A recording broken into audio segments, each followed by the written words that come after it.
جنت کے فرشتے حیران ہو کر کہیں گے کہ بھائیو یہاں تو بڑے بڑے علماء کھڑے ہیں، بڑے بڑے عابد و خیرات دینے والے سخی کھڑے ہیں، تم نے کیا عمل کیا تھا کہ بغیر حساب کے جنت میں جا رہے ہو؟ تو وہ جواب دیں گے یہ ایک عمل کا نتیجہ ہے۔ اب جزا دیکھیے خدا کیا جزا دیتا، وہ بھی ابدی جنت، یہ نہیں کہ 1-2 سال کی جنت، ابدی جنت، ہمیشہ کے لیے جنت۔ 50,000 سال کے حساب سے بچ گئے، تم یہ تو بتاؤ تم نے عمل کیا کیا تھا؟ تو وہ جواب دیں گے فقط ایک عمل ہے، کوئی عمل زیادہ نہیں۔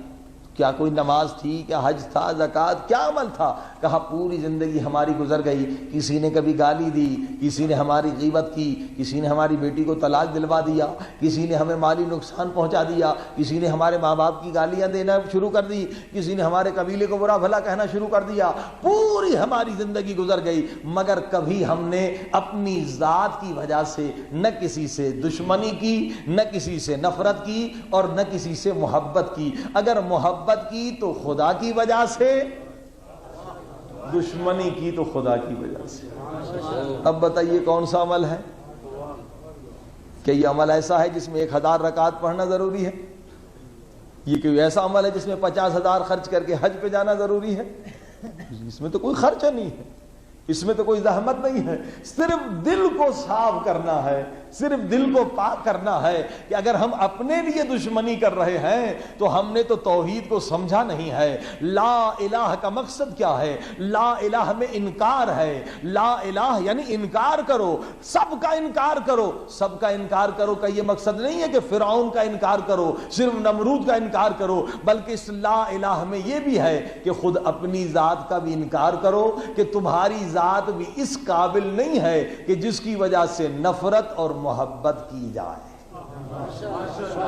یا تو تم کہو کہ تم معصوم ہو، اگر تم معصوم ہو تو تمہاری وجہ سے نفرت و محبت کرنا صحیح ہے، اگر تم ہو خاطی، اگر تم ہو گنہگار تو تم اس قابل نہیں ہو کہ تمہاری وجہ سے نفرت ہو، تمہاری وجہ سے محبت ہو۔ لہذا لا الہ میں اپنی ذات کا انکار، صرف اپنی ذات کا انکار نہیں بلکہ ماں باپ کا بھی انکار ہے۔ کس اعتبار سے انکار ہے؟ کہ تمہارے ماں باپ بھی اس قابل نہیں ہے کہ ان کی وجہ سے نفرت اور محبت کی جائے، کیونکہ وہ بھی معصوم نہیں ہے۔ تمہاری ماں نے ممکن ہے کسی پر زیادتی کی ہو، اس وجہ سے کوئی ان کے خلاف ہو گیا ہو، تمہارے باپ بھی معصوم نہیں ہے، ممکن ہے اس نے کسی کا حق مارا ہو لہذا لوگ اسے برا بھلا کہہ رہے ہیں، تمہاری ماں باپ بھی اس قابل نہیں ہے۔ لا الہ میں ماں باپ کی محبت اور نفرت کی بھی نفی ہے کہ ان کی وجہ سے بھی محبت اور نفرت نہیں ہو سکتی۔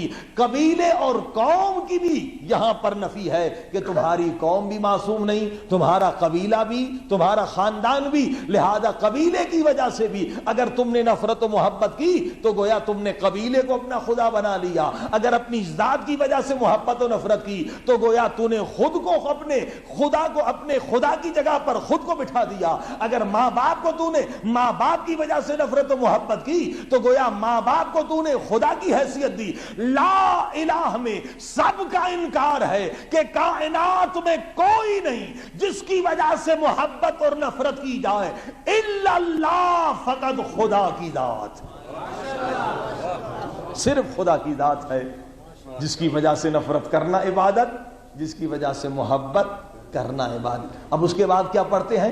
محمد رسول اللہ صلی اللہ علیہ وآلہ وسلم، صلوات پڑھیے۔ خدا کے بعد، اللہ کی ذات بابرکات کے بعد اگر کوئی حیثیت ہے تو فقط اور فقط انہیں ہے جنہیں خدا نے معصوم خلق کیا۔ انما یرید اللہ لیذھب عنکم الرجس اہل البیت ویطہرکم تطہیرا، کیونکہ تمہارا نبی معصوم ہے لہذا ان کی وجہ سے نفرت کرنا عبادت ہے، کیونکہ ان کا دشمن یقیناً قابل نفرت ہے اور ان کا دوست یقیناً قابل محبت ہے۔ اور پھر نبی کے بعد اگر کوئی ہے تو علی ولی اللہ، اہل بیت سارے کے سارے معصوم ہیں، ان کی وجہ سے نفرت کرنا بھی عبادت، ان کی وجہ سے محبت کرنا بھی عبادت۔ صلوات پڑھی محمد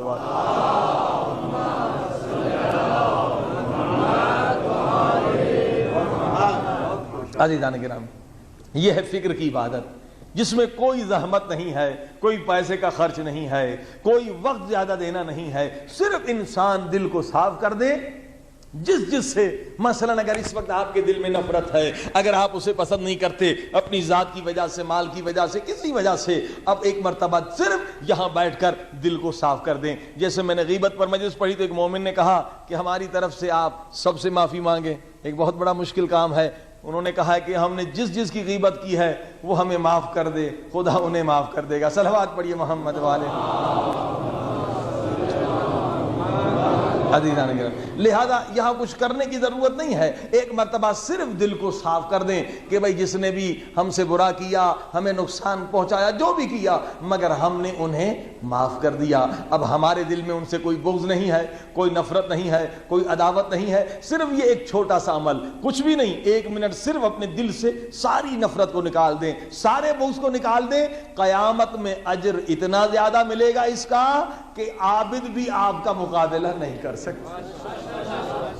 جو ہزار رکعات نماز پڑھنے والے بھی ہیں وہ بھی آپ کا مقابلہ نہیں کر سکتے. بڑے بڑے علماء جنہوں نے زندگیاں صرف کی علم حاصل کرنے میں، وہ بھی آپ کا مقابلہ نہیں کر سکتے. غازی بھی مقابلہ نہیں کر سکتے اگر ایک چھوٹا سا عمل جو فکر کے ذریعے سے کیا جاتا. صلوات پڑھی محمد والے.